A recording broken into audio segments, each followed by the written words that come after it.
Two sides of the same coin. I remember my childhood in bits and pieces, like framed pictures of specific events that exist independently of all the other memories. There was the time I challenged my brother to a foot race down the steps of the rocky hill on the side of my grandfather's house.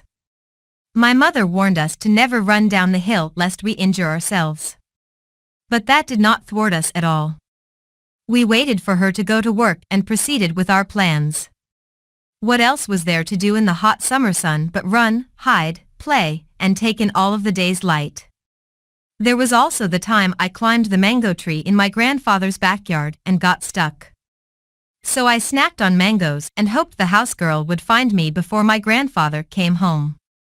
The Haitian sun was always more bearable in the shade of a tree and a cool breeze, and this tree was my favorite. It had the juiciest mangoes, branches that extended every which way, and was so full it shaded almost the entire courtyard. My grandfather, a tall, lanky man with a balding spot at the top of his head that he regularly covered with a gray felt hat, a hat that looked like it had seen as many good and bad days as he had, hated when we climbed his mango tree. He'd complain that we'd shake the fruit right out and that they'd burst and spoil when they fell on the ground. Though he was a man of few words, he spoke with a deep voice. You could not help but stop whatever you were doing and listen. Now, as I watch my daughter play in the grass under the tall oak tree in our yard, I wonder how much she'll remember. I wondered if this day of swinging in the shade, twirling in the specks of sunlight, and inspecting blades of grass for ladybugs would make it into the archives of her memories. I wondered if I would be part of this memory or if I would fade into the fuzzy details of the day. Nothing of particular significance happened to me on the day that I got stuck in my grandfather's mango tree. Nothing I remember, at least. It was not the first time I had been stuck in a tree. Climbing was never the issue, it was always the trip down that scared me. And yet, I remember that moment, the juiciness of the mango, how sticky my fingers got, and the look on my grandfather's face when he found me in the tree. But the thing about memories is that the more you remember them, the less reliable they become. My mother, who grew up in that house, does not remember a mango tree. No matter how much I described it. Not my father's house, she would say. We were never allowed in the courtyard. How would you have gotten to a tree? She'd ask in wonderment and confusion. I'm sure, if she could, my mother would call me a liar. But, instead, she said, these memories are not yours, dear, and waved me off, as all Haitian parents do.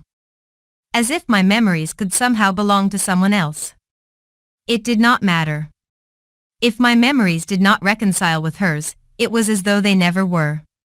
I remember visiting my grandfather before he passed. I wanted so badly to believe my memories and hold on to that day as it was.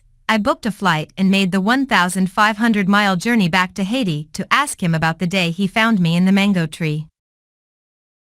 My child, he exclaimed with a smile and a warm embrace.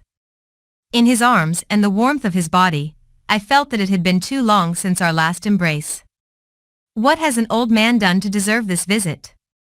His voice, scent, the breeze, and the faint sounds of life passing just beyond the house gates all reminded me of how much I had missed home. It brought tears to my eyes that surprised us both. Do not cry, he quipped, you are here now. And I remembered how uncomfortable tears made him feel. I never understood how a military man with so much strength and discipline could handle bullets, bombs, and the chaos of the battlefield yet floundered at the sight of tears. It made me smile. We sat in silence for some time on the bench facing the courtyard, enjoying the afternoon breeze and the evening sun. Do you remember the mango tree, Grandpa? I asked him. You mean this one right there? That you fell off of after I told you not to climb it? He responded affectionately while pointing at the tree that cast shade on us. Yes, I smiled. I had forgotten that part. Or maybe I had blocked it out of my memory entirely. Mama said we were never allowed in the courtyard. The courtyard? My courtyard? He interrupted. Yes. She said.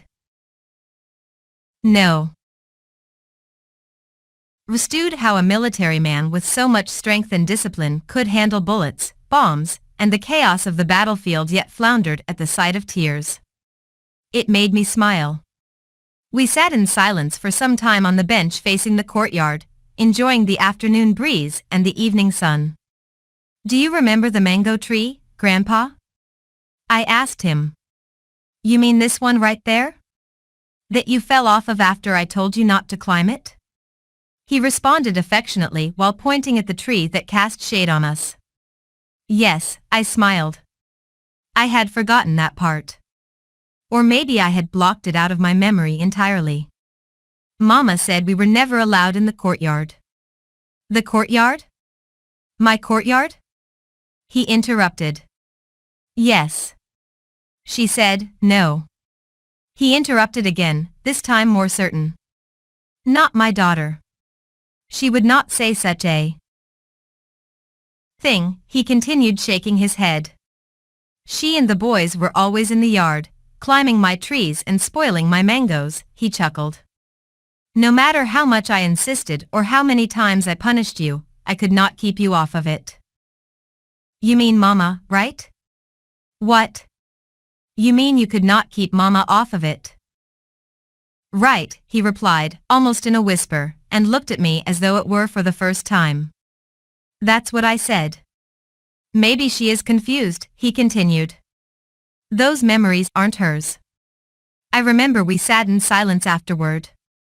The evening became dusk, and our versions of events filled up the space between us.